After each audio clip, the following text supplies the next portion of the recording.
Partai Nasdem mengumumkan 3 nama bakal calon presiden yang potensial diusung oleh Partai Nasdem pada Pilpres 2024. Salah satunya adalah kader partai lain yaitu PDI Perjuangan.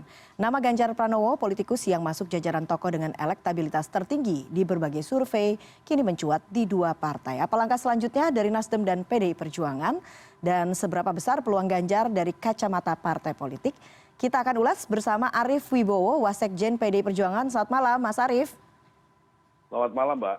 Kemudian ada Willy Aditya, Ketua DPP Partai Nasdem. Selamat malam, Bang Willy. Malam, Eva. Salam sehat. Salam sehat selalu. Selanjutnya ada Hoirul Umam, Direktur Eksekutif Indo Strategik. Selamat malam, Mas Umam. Selamat malam, Mbak Eva. Baik, sebelum memulai dialog ini kita dengarkan kembali ya bagaimana kemudian pernyataan atau pidato yang disampaikan oleh Ketua Umum Partai Nasdem soal pencalonan atau soal bakal calon presiden 2024 yang akan diusung oleh Partai Nasdem. Kita simak bersama. Bakal calon presiden Republik. Penetapan rekomendasi nama-nama bakal calon presiden Republik Indonesia pada pemilu 2024. Pertama, Anies Rashid Baswedan.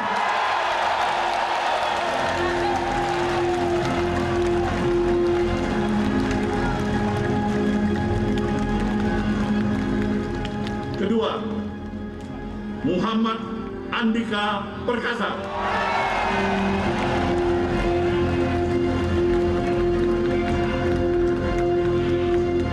Ketiga, Ganjar Pranowo. Insya Allah kita akan tetapkan satu.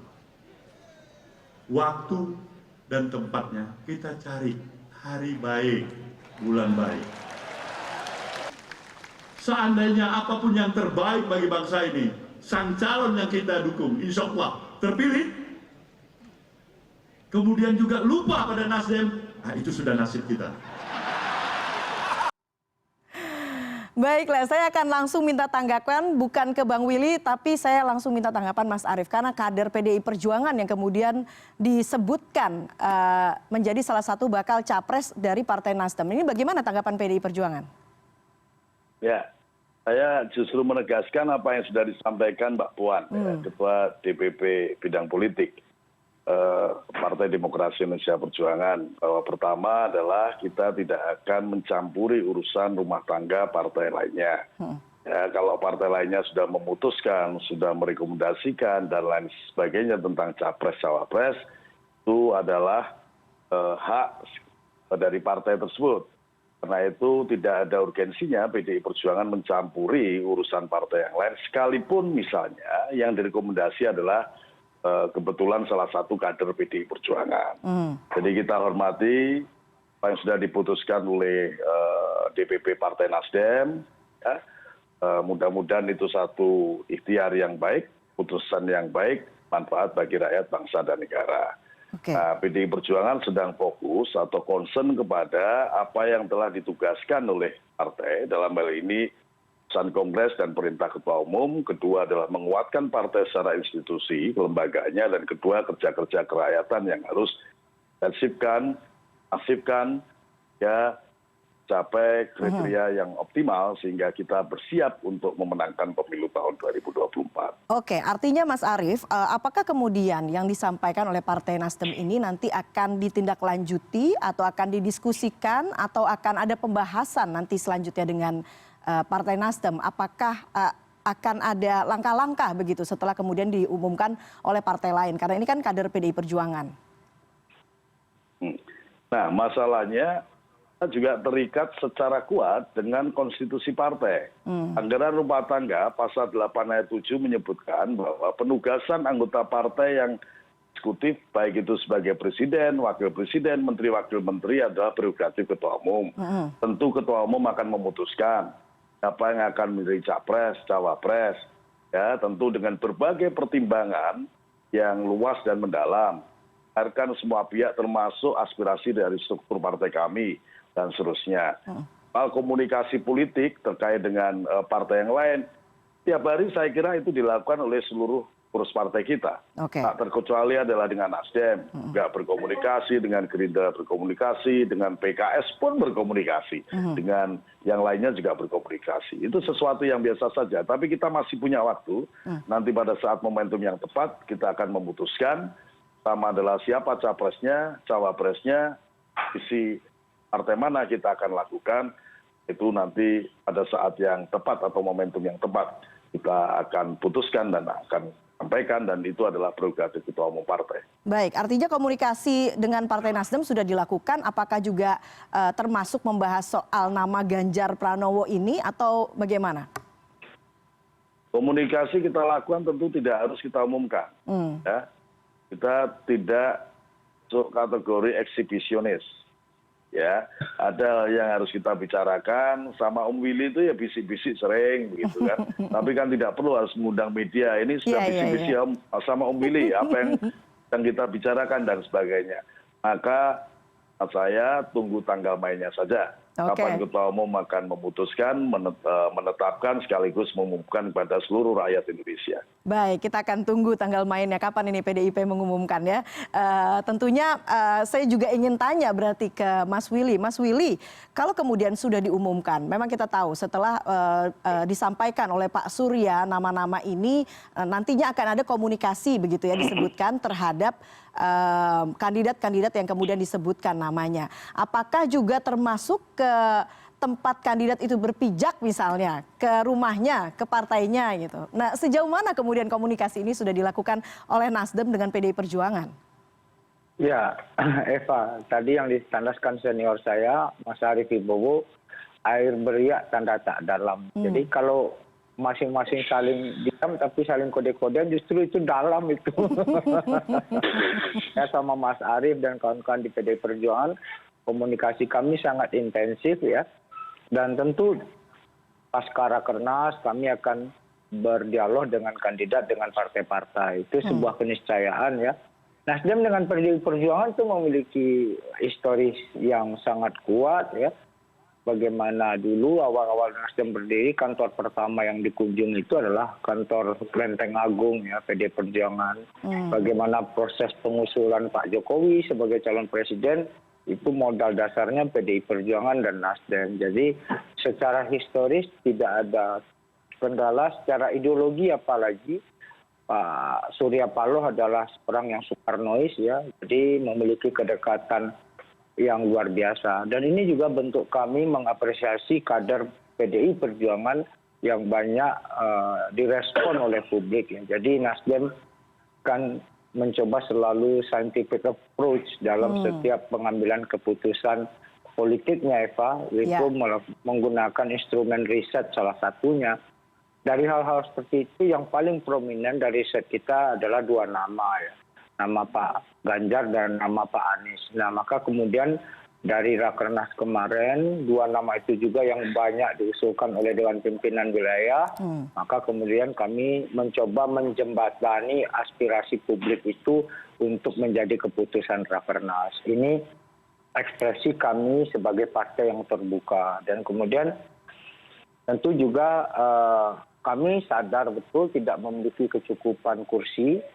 Pak Surya dalam pidatonya mengatakan secara rendah hati ya, keniscayaan kami untuk berkoalisi. Jadi prosesnya memang habis ini Nasdem lebih harus banyak ta'aruf dengan mengedepankan 3 nama hasil keputusan Rakernas. Oke, harapannya tentunya sejarah bisa berulang kembali gitu ya. Jadi Nasdem dan PDIP bisa bergandengan tangan. Tapi sudah ada persyaratan dari Nasdem ini karena calon-calonnya sudah diumumkan dengan jelas. Nah, Mas Willy, kalau kemudian Bang Willy, kalau kemudian kita bicara soal saintifik kan, penentuan nama-nama ini kan ada tadi soal bagaimana kemudian disurvei-survei dan juga ada hal kuantitatif, kemudian ada hal kualitatif yang kemudian disebutkan. Salah satunya adalah masalah chemistry, begitu kan, Bang Willy. Nah ini bagaimana? Apakah elaborasi chemistry ini bagaimana? Apakah juga termasuk chemistry dengan partai di mana si kandidat ini berpijak atau bagaimana sih sebetulnya? Iya, tentu chemistry menjadi faktor yang mempermudah ya Pak. Mas Arief ini senior saya. Di teman-teman PDI itu sahabat seperjuangan kami semua ya, tentu kami bahu-membahu dalam menunaikan amanah dari Undang-Undang Dasar untuk manusia Indonesia yang lebih sejahtera, yang lebih bahagia ya. Nah, proses ini yang kemudian menjadi modal dasar. Dan kemudian ketika ini ada, tentu untuk mengambil step berikutnya untuk menjadi keputusan politik itu tidak hal yang sulit ya Eva. Nah, tentu chemistry itu benar-benar menjadi modal dasar. Dan kemudian yang paling penting republik ini kan dibangun dari dialog Eva. Jadi berbeda-beda latar belakang, berbeda keyakinan gitu, tapi bisa berdialog satu sama lain, itulah modal paling pokok untuk kita sama-sama bergandengan tangan, bergotong royong, bercancuk tali wondo, kata Bung Karno, untuk memajukan republik. Oke, Majukan calon presiden juga bersama-sama, Eva. Oke, sudah ada sinyal-sinyal kata Bung Karno begitu ya. Sekarang saya ke Mas Umam. Mas Umam, Anda melihatnya bagaimana ini? Ada satu partai politik yang kemudian mengumumkan bakal nama calon presidennya, tapi kemudian ini merupakan kader partai lain yang sebetulnya belum mengumumkan nama calon presidennya. Ya, Mbak Eva, jihad politik yang dilakukan oleh Nasdem adalah sebuah pendekatan berbeda yang dilakukan oleh KIB sebelumnya. Kalau KIB itu akad nikahnya itu sudah dilakukan, tetapi pengantinnya siapa itu belum jelas. Nah, sementara kalau Nasdem, pengantinnya itu sudah jelas, setidaknya ada 3. Meskipun nanti akadnya seperti apa, tadi Bang Willy sudah kode-kodean katanya dengan Pak Arief dan juga sahabat-sahabat yang lain, maka dalam level ini platformnya itu akan lebih jelas. Nah, akan tetapi kemudian ada beberapa catatan selanjutnya, misalnya terkait dengan bagaimana kemudian Nasdem sendiri mampu mengkomunikasikan ini dengan baik, karena bagaimanapun juga 3 nama yang diajukan itu tidak terkait atau bukan berasal dari internal kader Nasdem. Khusus terkait dengan Pak Ganjar misalnya, tentu harus ada pendekatan yang lebih soft, yang lebih komunikatif gitu ya, supaya kemudian pola relasi antara PDIP dengan Nasdem juga tidak terganggu. Karena bagaimanapun juga kalau misal kemudian terlalu maju, baratnya istilah yang diajukan kepada Pak Ganjar itu, kalau Nasdem kemajon, wah itu bisa offside. Kalau offside, maka kemudian hal itu kemudian bisa misalnya memunculkan spekulasi atau tudingan sebagai misalnya pembajak kader partai lain. Tentu ini pasti akan diantisipasi oleh teman-teman Nasdem. Okay. Nah, oleh karena itu skema ini tentu menjadi sebuah pendekatan yang cukup unik, kita apresiasi 1,5 tahun menuju penentuan, tetapi kemudian sudah ada nama itu. Pada saat yang sama, code of conduct-nya ini belum clear. Apakah 3 nama itu diajukan, apakah semua menjadi capres misalnya, ataukah nanti dari 3 nama yang ada, bisa dinegosiasikan, disimulasikan, termasuk menjadi cawapres di dalam proses negosiasi, kompromi politik dengan partner-partner koalisi yang ada. Nah, kemudian selain itu, skema penentuan 3 nama ini juga masih membuka ruang manuver sebenarnya bagi Nasdem. Jadi di level ini memang sudah cukup clear, ada 3 nama. Tetapi dengan 3 nama ini bukan sesuatu yang mengagetkan. Kita sudah baca dari awal, kemungkinan besar Mas Anies ada di sana, Pak Ganjar ada di sana, dan yang cukup mengagetkan memang nama dari Pak Andika Perkasa. Yeah. Tetapi dengan 2 nama yang ada, nama Anies Baswedan, juga Ganjar Pranowo, saya pikir ini sudah mudah dibaca sebelumnya. Tetapi yang kemudian menjadi menarik adalah Nasdem meskipun sudah membuka ruang bagi 3 nama itu, tetapi ruang manuver bagi Nasdem masih sangat terbuka. Nah, oleh karena itu, masing-masing pihak 3 nama tadi harus membuktikan dengan baik, tidaknya misalnya Mas Anies harus mampu menjaga basis konstituen pendukungnya di internal Nasdem sebenarnya, khususnya, terutama pasca dia selesai dari jabatan DKI Jakarta. Apakah elektoral dia masih termaintain atau tidak, masih terjaga atau tidak.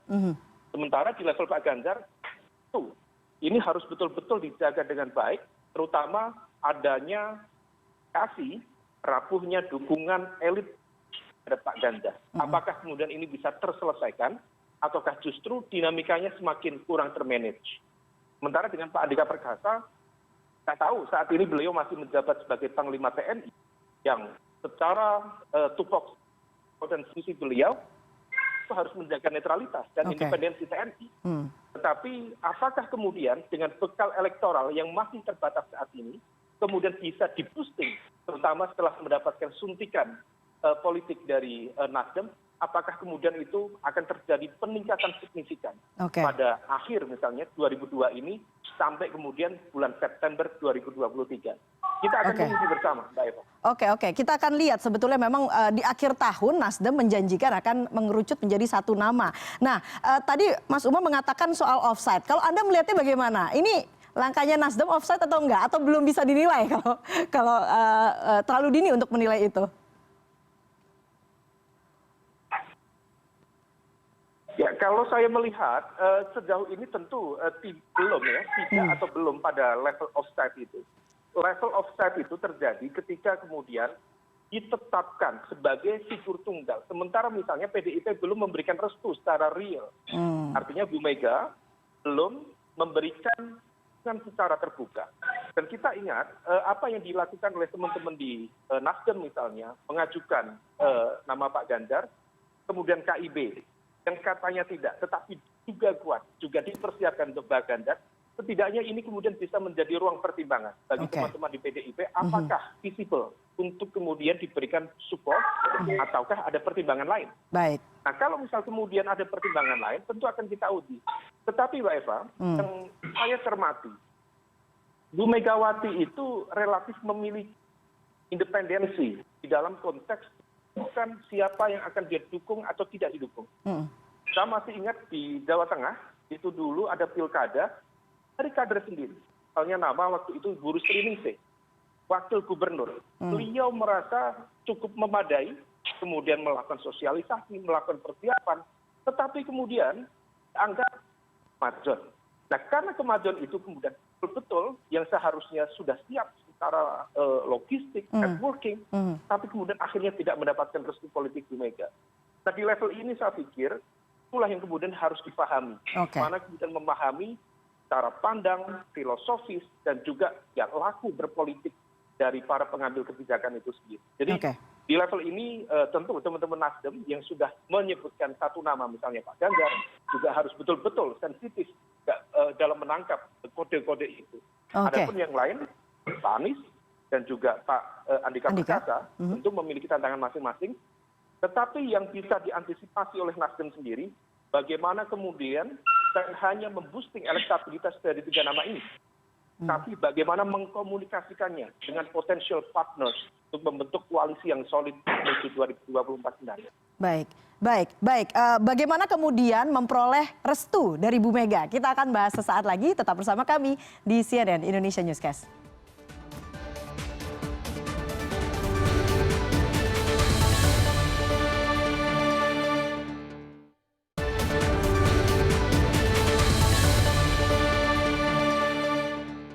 Ya, Anda kembali di CNN Indonesia Newscast. Saya lanjutkan dialog dan sebelum memulai dialog, tadi kita sudah dengarkan bagaimana kemudian respon dari kader PDIP, ada Mas Arief di sini. Kemudian tadi kita juga sudah mendengarkan dari Mbak Puan soal bagaimana kemudian pencalonan Ganjar. Nah, kita akan dengarkan bagaimana kemudian komentar Ganjar Pranowo soal namanya yang kemudian masuk dalam daftar pencapresan di partai lain. Kita akan simak bersama berikut ini.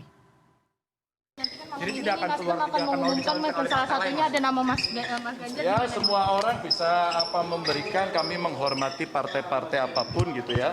Karena saya anggota PDI Perjuangan, tentu keputusan tegak lurus pada Ibu Ketua Umum itu sudah menjadi rumus dari seluruh anggota partai. Ya, memang pernyataan ini disampaikan sebelum kemudian Pak Surya menyampaikan namanya secara resmi begitu ya, namanya Pak Ganjar ini masuk dalam daftar bakal capres dari Partai Nasdem. Nah, Mas Willy, Anda menanggapinya bagaimana? Ya, kita harapkan tentunya mungkin jawabannya tidak akan berubah setelah kemudian diumumkan oleh Pak Surya Paloh. Tapi ya kita tidak tahu ya. Mas Willy, Anda menanggapinya bagaimana? Ya, bagi kita ucapan terima kasih dan penghormatan dari Pak Ganjar itu sudah cukup. Ya. Tentu kita saling menghormati ya. Ini kan bukan bukan bus kota yang harus saling salib menyalip ya Pak. Nah, tentu kita harus menghormati apa yang menjadi pegangan, apa yang menjadi keyakinan dari Pak Ganjar ya. Sesitu kami hormati betul. Nah, kami semata-mata ingin menyalurkan apa yang menjadi aspirasi di tengah-tengah publik ya. Toh kebetulan Pak Ganjar merupakan kader PDI Perjuangan. Jadi ini kan buktinya pemilih Nasdem juga terasosiasi kepada Pak Ganjar. Jadi ini keuntungan yang Nasdem mencoba membuka diri ya, tidak hanya berpikir in look gitu, tapi outlook gitu. Dan kemudian terasosiasi dari apresiasi dan aspirasi dari kader-kader Partai Nasdem, dari pemilih Partai Nasdem itu kepada Pak Ganjar, gitu ya Pak. Oke, menarik ini sebetulnya pernyataannya Bang Willy nih. Ganjar kemudian nanti akan terasosiasi terhadap Partai Nasdem. Saya minta Mas Arief untuk menanggapinya. Bagaimana? Ya itu kan sudah ditegaskan oleh Mas Willy bahwa ada salah satu pendekatan yang digunakan adalah saintifik. Kalau saya pakai bahasa sederhana aja, Bung Karno mengajarkan kepada kita hiruplah ilmu, tuntutlah ilmu untuk berjuang. Ya, jadi tentu juga ambil keputusan kita menggunakan ilmu pengetahuan, ya, rasionalitas juga bagian yang mendasari dari partai kami untuk mengambil keputusan. Tetapi saya juga ingatkan, paling tidak di internal kami, mandang bahwa sebagaimana resi militer Belanda di Indonesia dulu yang dikenal oleh para pejuang kita bahwa Belanda masih jauh, meskipun sering diprovokasi sudah dekat, gitu ya. Dibiarkan PDI Perjuangan cermat dan hati-hati untuk mengambil keputusan, ya. Dan semua kader kita sudah berikan karena memang itu adalah etik di dalam partai kami bahwa tegak lurus pada keputusan sekaligus perintah ketua umum itu suatu keniscayaan, sesuatu yang pasti yang diikuti segenap keluarga besar PDI Perjuangan, urus kader maupun anggota partai. Jadi bagi kita tidak ada masalah, ya. Yang lainnya mengambil keputusan, membuat rekomendasi sesuai dengan aturan main di partai tersebut. Nah, kami juga tentu mengikuti aturan partai kami. Ya. Artinya tentang cara mengambil keputusan, siapa yang berwenang dan seterusnya. Artinya kemudian PDIP juga tadi Mas Arief mengatakan soal Belanda masih jauh gitu begitu, soal provokasi. Artinya apa yang kemudian disampaikan tadi malam itu juga sedikit memprovokasi PDI Perjuangan? Enggak, provokasi terus dilakukan, tapi saya selalu biasa ya, kepada yang besar PDI Perjuangan sebagai salah satu fungsionalis DPP partai, saya selalu mengingatkan bahwa jangan mau menari di atas gendang yang tidak kita tabuh sendiri. Jangan mau diprovokasi, lapangan politiknya up and down. Ya, kalau mau menari ya gendang yang kita tabuh sendiri. Kalau mengambil keputusan sejernih-jernihnya, secermat-cermatnya, seteliti-telitinya. Karena yang kita putuskan nanti adalah capres. Yang kemungkinan besar akan menjadi presiden. Maka yang kita pertaruhkan adalah nasib rakyat bangsa dan negara setidaknya untuk 5 tahun di masa yang akan datang. Nah itu bukan soal remeh-temeh, bukan soal ecek-ecek, bukan sembarangan, bukan main-main. Ya, kita nggak boleh mempertaruhkan bangsa dan negara kita setidaknya 5 tahun depan dengan satu pengambilan keputusan yang menurut kami tidak tepat. Ya, justru itulah kami selalu berhati-hati. Karena nanti pada saat momentum yang tepat itu akan diputuskan dengan berbagai pertimbangan yang tentu saja matang. Dengan pertimbangan matang. Mas Arief, kalau kemudian kita bicara soal nama Ganjar Pranowo, kita tahu sebelumnya memang sudah juga sempat timbul begitu ya diskursus soal bagaimana kemudian nama Ganjar Pranowo akhirnya dikait-kaitkan dengan hubungan antara Bu Mega dengan Pak Jokowi. Nah, dengan kemudian tadi malam ada pengumuman, kemudian muncul lagi nama Ganjar Pranowo. Bagaimana kemudian PDIP menanggapinya? Biasa saja. Justru itulah. Ya. Teman-teman partai yang lain silakan saja. Dulu KIB juga dikabarkan akan menetapkan capres si A, si B, ya, si C, dan seterusnya. Bagi PDI Perjuangan kita cermati itu, kita dengarkan baik-baik, ya. Kita juga mengkaji kalau partai A mengusung si A, partai B mengusung si B, partai C mengusung si C, bagian yang menjadi kajian kita. Tentu kita sampaikan, kami sampaikan kepada ketua umum. Dan DPP partai pasti akan mengkaji dengan sebaik-baiknya. Tetapi ketua umum yang akan memutuskan. Oke. Jadi begini, prinsipnya adalah perjuangan punya mekanisme sendiri, punya aturan sendiri. Kita juga berkepentingan, ya, karena presiden itu hanya satu orang. Seluruh pemimpin partai kita sudah mengingatkan, maka menjadi sensitif sekaligus strategis karena presiden itu satu orang. Ya tidak banyak orang, karena itu tidak boleh sembarangan, tidak boleh sembrono. Dan sekali lagi ini bukan urusan remeh-temeh. Ini urusan yang strategis yang akan yang kita pertaruhkan adalah nasib rakyat bangsa dan negara kita yang kita paling tidak 5 tahun di masa yang akan datang. Jadi kita insya Allah tidak akan gegabah dan sembrono.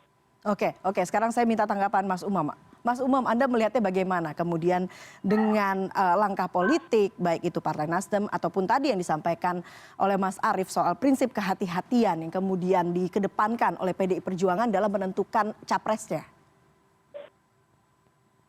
Ya tentu di level ini PDI Perjuangan memiliki kartu as yang kemudian bisa menentukan dinamika politik 2024 mendatang. Di level ini kader PDIP yang kemudian didukung oleh sejumlah partai politik, misalnya Pak Ganjar Pranowo misalnya, tentu tidak memiliki pilihan lain sekali menyatakan secara terbuka bahwa dirinya akan tunduk, akan sami'na wa ata'na kepada keputusan dari Ibu Megawati selaku Ketua Umum. Karena memang itu konstitusi partainya seperti itu. Kenapa? Kalau tidak melakukan itu, dia akan melakukan political suicide, politik bunuh diri. Dia berpotensi berhadapan dengan mesin politik level elit. Nah, oleh karena itu, jadi tidaknya misalnya Pak Ganjar Pranowo maju di Pilpres 2024 datang akan ditentukan oleh dua aspek. Yang pertama, konstelasi elektoral elit, dan yang kedua adalah konstelasi elektoral di tingkat massa. Kalau kita bicara di tingkat massa, konstelasi elektoralnya relatif cukup leading. Relatif cukup progresif, artinya elektabilitas beliau memang cukup tinggi, meskipun itu tidak dominan. Nah, tetapi apakah kemudian bisa terboosting? Nah, kita akan uji lagi. Tetapi apakah kemudian konstelasi elektoral di tingkat massa ini tercermin dalam konteks elektoral di tingkat elit, artinya dukungan di tingkat elit. Kalau misalnya ini tidak match antara elit dengan massa, maka agak sulit bagi beliau untuk maju. Tetapi kalau misal ada pertemuan, ada titik temu antara konstelasi elektoral di tingkat massa dan juga di tingkat elit, maka most likely besar kemungkinan akan maju. Nah, oleh karena itu, ini yang kemudian harus dijaga, bagaimana kemudian membangun image, membangun kepercayaan di level massa, dan membangun kepercayaan di level elit harus dikerjakan secara simultan. Jadi kalau misal tidak dikerjakan secara simultan, maka elektoral yang besar saat ini itu berpotensi menjadi fenomena bubble. Jadi bubble fenomena. Gampang membesar tetapi juga gampang mengempis. Dan itu pernah terjadi di sejumlah pengalaman sebelumnya. Sejumlah nama misalnya, Pak Dahlan Iskan misalnya, itu cukup tinggi.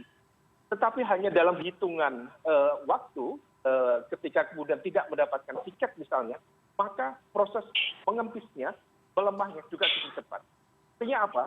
Maka pertemuan tadi, dinamika, konstelasi elektoral di tingkat elit dan juga di tingkat massa, ini harus ada titik temu. Nah, inilah kemudian PR besar bagi siapapun.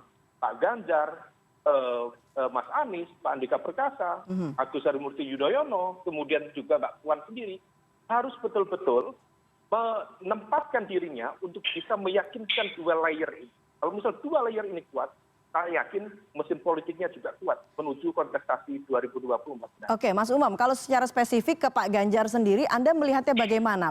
Apakah kemudian masih besar peluang seorang Ganjar Pranowo untuk mendapatkan elektoral elit itu? Terutama yang tadi Anda katakan, kuncinya kan restu Bu Mega sebetulnya. Ya, di level ini saya hanya bisa berkomentar. Jawaban kuncinya ada di Mas Arief sebenarnya. Karena beliau yang tahu persis bagaimana dinamika internal, bagaimana dinamika elit internal PDIP. Sejauh ini kalau misal kita lihat, tentu statement-statement dari sahabat-sahabat dari PDIP belum mencerminkan adanya dukungan yang solid. Kemelinti, kemajon, pemimpin medsos, itu tentu bukan statement yang ujuk. Bukan statement yang kemudian tiba-tiba tentu ada kalkulasi di situ, ada dinamika besar di situ yang melatar belakanginya. Dan yang menyampaikan itu bukan orang sembarangan, bukan orang pinggir jalan. Tetapi ada yang di belakang atau juga di sekitar lingkaran orang-orang besar di dalam PDIP. Oleh karena itu, apa yang pasti yang terjadi di dalam PDIP, tentu ini adalah aurat internal PDIP. Dan kita hanya bisa menduga. Dan dugaan itu sejauh ini memang belum menunjukkan adanya dukungan yang solid terhadap Pak Ganjar. Dan potensi rapuhnya dukungan itu harus dimanage dengan baik. Kalau misal memang ingin serius maju. Karena kalau misal tidak maju misalnya dari PDIP, tentu ini akan menjadi tantangan serius. Apakah betul misalnya Nasdem atau partai-partai di KIB mau atau berani misalnya berhadapan secara terbuka dengan KIB tadi maksud saya, berani misalnya berhadapan secara terbuka dengan PDIP. Tentu ini butuh kalkulasi yang sangat matang. Dan tentu ini terkait dengan konteks keselamatan politik baik quote dari masing-masing pihak, utama dari calon presiden yang diajukan. Baik. Kalau kemudian kita mendengarkan jawabannya Mas Arief, lalu ulasan dari Mas Umam tadi, begitu, kita masih belum menangkap begitu ya sinyal restu Bu Mega untuk Pak Ganjar ini. Nah, saya ingin tanya ke Mas Willy, kalau kemudian restu ini tidak keluar pada akhirnya, apa yang akan terjadi? Tapi dijawab setelah jeda berikut ini. CNN Indonesia Newscast akan segera kembali.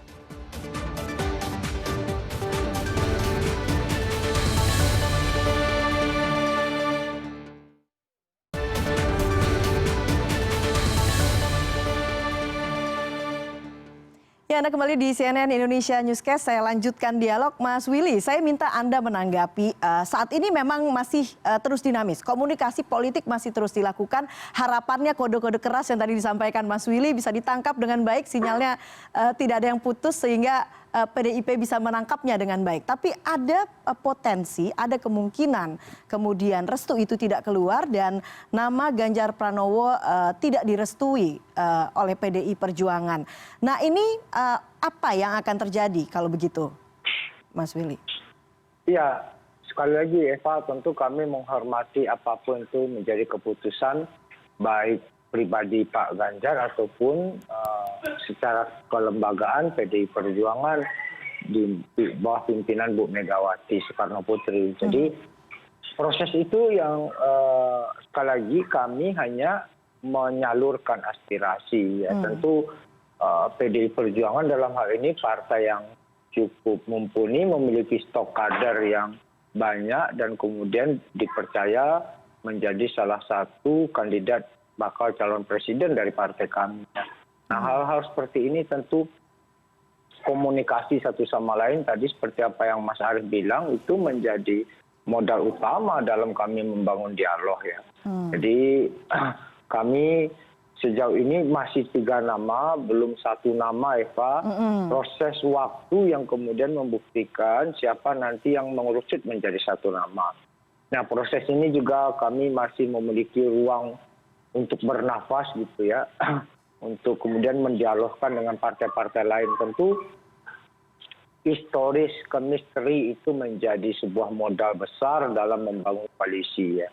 Dan tentu kedekatan-kedekatan yang sudah kita elaborasi tadi sekali lagi itu menjadi benang merah ya, titik-titik hubung yang kemudian bisa saling mengkonfirmasi satu sama lainnya.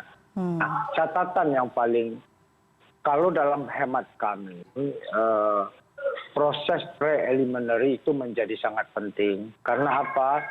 Karena sekali lagi kami sadar diri Eva, kami tidak memiliki kecukupan tiket ya. Tentu tidak bisa dipersandingkan apple to apple dengan teman-teman di PDI Perjuangan yang sudah memiliki boarding pass ya. Kami kan jangankan tiketnya masih separuh Eva. Kalau PDI Perjuangan sudah punya boarding pass Mas Arief nih, kapan mau berangkat itu bisa gitu ya. Jadi kondisi subjektif dari masing-masing partai itu menunjukkan kemudian bagaimana mereka memiliki taktik-taktik yang lebih taktis ya. Jadi proses ini adalah cerminan dari realitas objektif dan subjektif dari masing-masing partai.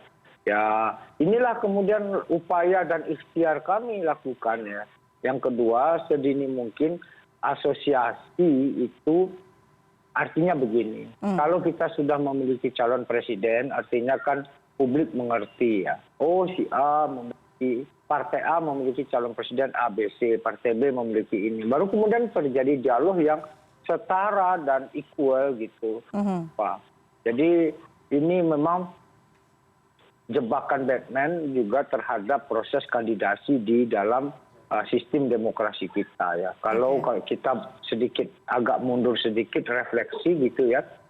Satu, Undang-Undang Dasar kita mengatakan calon presiden dan wakil presiden itu diusulkan oleh partai atau gabungan partai. Atau kalau kita mau sedikit komparatif gitu ya. Di dalam sistem demokrasi pileg dan pilpres yang berbarengan itu biasanya PT-nya 0. Jadi tapi kan dalam sistem presidensial kalau kita baca naskah akademiknya mengatakan bahwasanya presiden yang akan calon presiden yang akan menjadi presiden itu harus memiliki modalitas politik yang cukup kuat biar terjadi stabilitas antara parlemen dan eksekutifnya. Itu kan yang menjadi pilihan di kita karena ini kan open legal policy. Jadi ini tergantung kita saja. Masing-masing memiliki cara berpikir dan cara bertindak yang berbeda-beda. Tapi satu kali lagi yang boleh putus itu silaturahmi dan dialog di antara kita. Biar kita nggak masuk angin satu sama lain. Biar kita nggak terprovokasi satu sama lain. Ini sama baik ya. Niat baik satu biar nggak bertikai dengan niat baik yang lain. Ini hanya masalah taksir, bukan praduga ya Pak. Oke. Sebetulnya harapannya dengan memunculkan nama-nama ini kemudian bisa menjadi magnet begitu ya bagi partai-partai lain untuk kemudian kemudian melakukan diskusi lalu kemudian bisa menjadi alternatif. Harapannya seperti itu mungkin ya dari Partai Nasdem sebetulnya. Iya, artinya apa? Kita kan concern pada demokratisasi kandidasi ya. Sedari awal Nasdem berniat untuk melakukan konvensi. Eva bisa bayangkan itu yang memiliki opportunity, kesempatan untuk menjadi calon presiden sangat limited di kita ya. Ya ketua umum, ya menteri, ya kepala daerah ya. Sementara potensinya cukup banyak ya. Ada orang seperti Eva, ada orang seperti Mas Umam, ada orang seperti Mas Arief yang aktivis gitu ya, ada ulama, ada usahawan. Nah prosesnya tentu kita ingin membuka itu seluas-luasnya untuk terjadi proses demokratisasi, bahwasanya kita memiliki equal right dalam proses kandidasi. Itu yang menjadi concern Nasdem dari awal sehingga niatannya ingin membangun konvensi, tapi nggak kejadian. Gitu ya Pak. Oke, baik. Yang jelas pekan depan Nasdem akan bertemu dengan satu partai politik. Apakah kemudian nanti Nasdem katakan bahwa akhir tahun nanti akan disampaikan satu nama capres? Apakah juga nanti akan juga sekaligus menyampaikan nama koalisi? Ya, kami sudah angkat bendera STAR, artinya kan proses tidak boleh stagnan, apalagi mundur. Tentu kewajiban kami hari ini untuk menunaikan membangun koalisi. Ya, inilah momentum untuk kemudian melakukan ta'aruf, diskusi dengan partai manapun untuk kemudian saling membangun kesepahaman. Ya, ta'aruf, kesepahaman, komitmen untuk berkoalisi. Nah, baru kemudian akad dan ijab kabul ya Pak. Nah, proses itu yang kami lakukan. Jadi sekarang mulai dari minggu depan akan memulai ta'aruf, memulai silaturahim, dialog dengan beberapa partai. Nah, kami sudah mengagendakan minggu depan hari Rabu siang dengan salah satu partai, Eva. Baik. Kami akan undang awak media semuanya. Oke, sudah ada bocorannya ini kira-kira Mas Willy, partai yang mana? Ya. Tapi nanti bukan kita lihat aja, semuanya kan sahabat Partai Nasdem dan kawan-kawan kita juga. Ini kan obrolan antar kawan, kalau kata Mas Arief tadi, dari ruang yang informal dijadikan sedikit formal. Kalau informalnya kan sambil ngerokok, sambil ngopi kan ketemu Mendino ya gitu kan. Oke, tapi yang jelas Mas Arief sudah terima undangan atau enggak nih pekan depan? Nah, pasti semua kita undang ya. Kita nggak ada prosesnya, semua Nasdem mencoba melakukan transparansi dalam proses politik ya. Ini juga sebuah lesson learn yang kita ambil biar kemudian publik terlibat secara luas ya Eva. Oke, Mas Arief, silakan. Bagaimana kemudian apa yang kemudian dilakukan oleh Partai Nasdem ini? Lalu bagaimana kemudian membuat PDIP selanjutnya menentukan arahnya menuju ke 2024 nanti? Ya, PDI Perjuangan baik-baik saja, tidak masalah. Kita hormat atas apa yang telah ditetapkan sebagai sebuah rekomendasi dalam Rakernas Partai Nasdem ya, tentang calon presiden. Kemudian ada tiga tokoh yang sudah ditetapkan, tetapi juga ditegaskan juga bahwa nanti akan dipilih satu, kapan waktunya, tanggal dan bulan yang baik, itu kata Ketua Umum Partai Nasdem. Okay. Nah, kami tentu juga punya mekanisme sendiri, ya, artinya bahwa itu menyangkut bagaimana proses demokrasi dan demokratisasi, saya kira meskipun ada nilai universal di dalamnya, tapi tetap dalam perspektif. Aturan partai kami jelas, prerogatifnya di Ketua Umum. Ketua Umum memerintahkan kepada kami bahwa kita menguatkan dua kerja saja. Sementara ini apa yang harus kita lakukan adalah menguatkan kelembagaan partai, ke bawah, membantu dan membela rakyat. Okay. Nah, pada saat yang sama juga sebenarnya kita selalu diingatkan terus-menerus, terutama oleh para ulama dan kiai saya, bahwa Allah hanya bersama orang-orang yang sabar. Maka jangan gerusa-gerusu, begitu kira-kira Mbak. Jangan terburu-buru, ya, jangan kemajon. Nah, itu yang diingatkan lagi sama Mas Umam tadi. Itu pada saat yang tepat, momentum yang tepat, kita akan putuskan yang terbaik untuk rakyat, bangsa, dan negara. Sekali lagi, yang kita pertaruhkan adalah nasib rakyat dan negara Indonesia paling kurang untuk 5 tahun ke depan. Nah, presiden hanya satu orang. Harus cermat, hati-hati, dan menimbang banyak hal di maslahat dan negara kita. Saya kira itu. Komunikasi politik pasti kita akan lakukan terus. Berulang kali saya sampaikan kepada publik bahwa untuk membangun republik ini, negara ini, ya, PDI Perjuangan tidak akan egois. Kita akan membangun komunikasi untuk kemungkinan berkoalisi dengan partai-partai yang lain, supaya kita bisa menyelesaikan segala masalah bangsa dan menuju ke kemajuan bangsa secara bersama-sama. Oke, kalau tadi Partai Nasdem menyatakan akan menyampaikan pada tanggal dan bulan yang baik, kalau PDI Perjuangan clue-nya apa? Karena memang sudah punya tiket juga begitu, sehingga tidak perlu terburu-buru juga. Ya jelas. Kalau kami jelas terikat dengan konstitusi partai.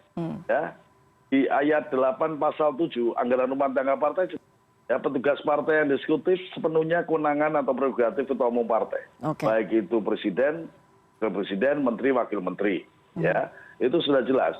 Bagaimana cara ketua umum mengambil keputusan nanti, lah itu ada mekanisme normatifnya, tetapi sebenarnya prerogatif ketua umum itu memang memberikan mandat penuh. Ketua umum adalah sentuh gerakan kepartian kami. Tentu beliau akan menimbang banyak hal dan wise yang ada pada ketua umum dengan kebijaksanaannya, pengalamannya, dan lain sebagainya. Kita percayakan sepenuhnya kepada ketua umum partai, yaitu Ibu Megawati Soekarno Putri.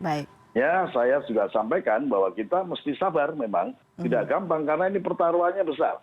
Apalagi ke depan ini dalam 2024 adalah periode terakhir Presiden Jokowi, artinya Presiden tidak bisa lagi Jokowi untuk menjadi calon presiden, dan tentu saja calon-calon presiden yang akan berkompetisi di 2024 adalah calon presiden yang tidak existing, baru dan petahana. Nah, maka hati-hatian penting. Lebih daripada itu adalah kita timbang, pertama adalah soal integrasi nasional kita, soal keutuhan, persatuan, kesatuan bangsa dan negara kita.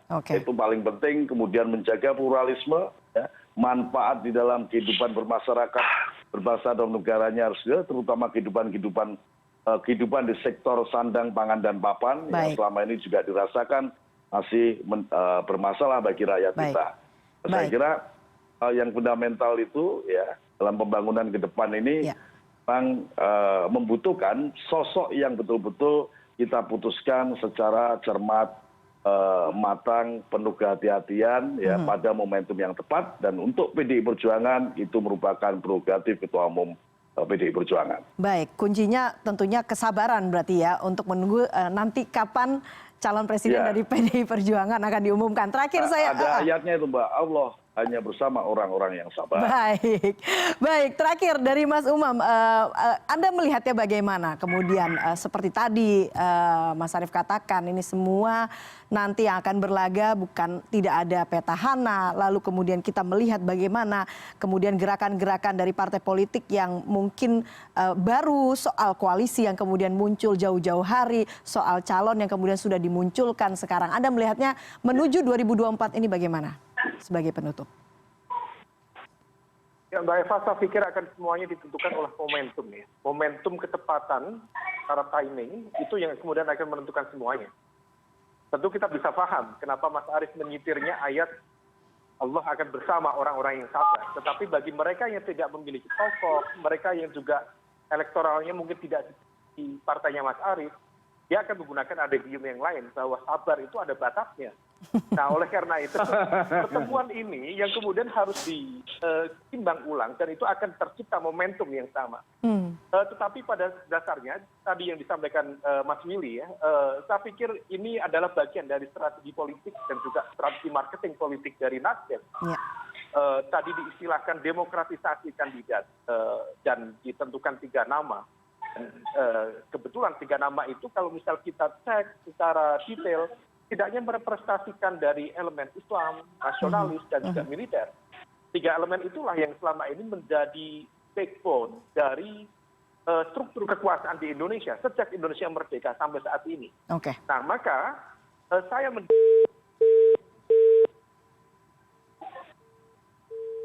Baik, silakan dilanjutkan Mas Umam. Oke.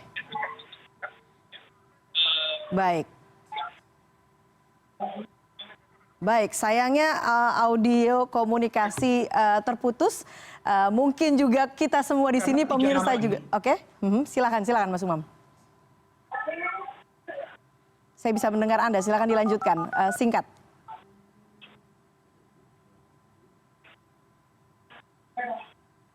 Ya, oke, baik. Nampaknya komunikasinya terputus. Maaf, terputus. Oke, silakan dilanjutkan singkat saja, Mas Umam.